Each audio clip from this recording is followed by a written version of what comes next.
ये है कि सपोज करो ये सास और ये बहू है। तो जब ये सास बहू थी तो इसको सास बुरी मिली, अब ये सास है तो इसको बहू बुरी मिली। और ये नंद है तो इसको भावज बुरी मिली, भाभी। और जब ये भाभी थी तो इसको नंद बुरी मिली। अजीब कंफ्यूजन है। जब सास होती है रिश्ते में तो बहू बुरी मिलती है, जब बहू होती है तो सास बुरी मिलती है, जब नंद होती है तो सामने वाली भाभी बुरी है, जब भाभी का रिश्ता आता है उसके लिए तो उसके लिए नंद बुरी हो जाती है। तो ये अजीब कंफ्यूजन है कि जिस रिश्ते में वो पहुंच रही है ख्वातीन वही रिश्ता उसके लिए अच्छा है, सामने वाला अपोजिट बुरा है।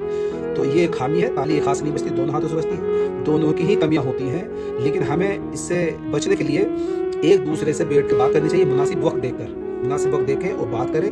और अपनी बच्ची को भी तालीम दें कि आप जहाँ पे जा रहे हो, जहाँ आपकी शादी होगी तो वहाँ उसको अपनी सास को माँ की तरजीह दो। और सास भी ये समझे कि जो मेरे घर में बहू आएगी मैं उसको अपनी बेटी बना के रखूँ। और गलतियाँ होती हैं मगर 90% या अक्सर ज़्यादा जो है ना गलती करने वालों की है वो झगड़ों में रहती हैं।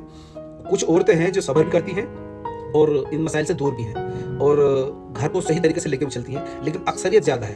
अल्लाह रसूल सल्लल्लाहु अलैहि वसल्लम फरमाया अक्सरियत औरतों की जहन्नुम में ज़्यादा होगी उनकी ज़ुबान की वजह से, और तो तुम कसरत से इस्तिग़फ़ार किया करो क्योंकि मैंने तुम्हारी तादाद जहन्नुम में सबसे ज़्यादा देखी। तो यहाँ भी तादाद ज़्यादा हो रही है, वहाँ भी तादाद ज़्यादा हो रही है। तो बचे इस जहन्नुम में जाने वाले रास्ते से, सब्र करें, मुनासिब वक्त देख के बात कर लिया करें।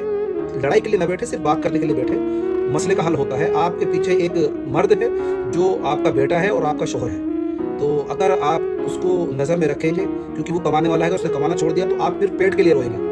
वो ना रहा, वो ना कमा के लेकर आया तो आप पेट के लिए रोएंगे। ये बेफजूल के झगड़े होते हैं औरतों के और ये घर को नेस्त व नाबूद कर देते हैं। तो इन झगड़ों से बचें और सब्र और शुक्र करें, इस्तिग़फ़ार पढ़ें, अल्लाह और उसके रसूल की बातों पर अमल करके सहाबियात के किस्से सुने।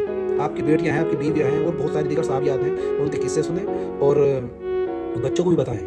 और घर की लड़ाई से बचें क्योंकि घर की लड़ाई से रोज़ी ख़त्म हो जाती है और घर का सुकून ख़त्म हो जाता है। एक दूसरे में नफ़रत जब पैदा होती है तो वो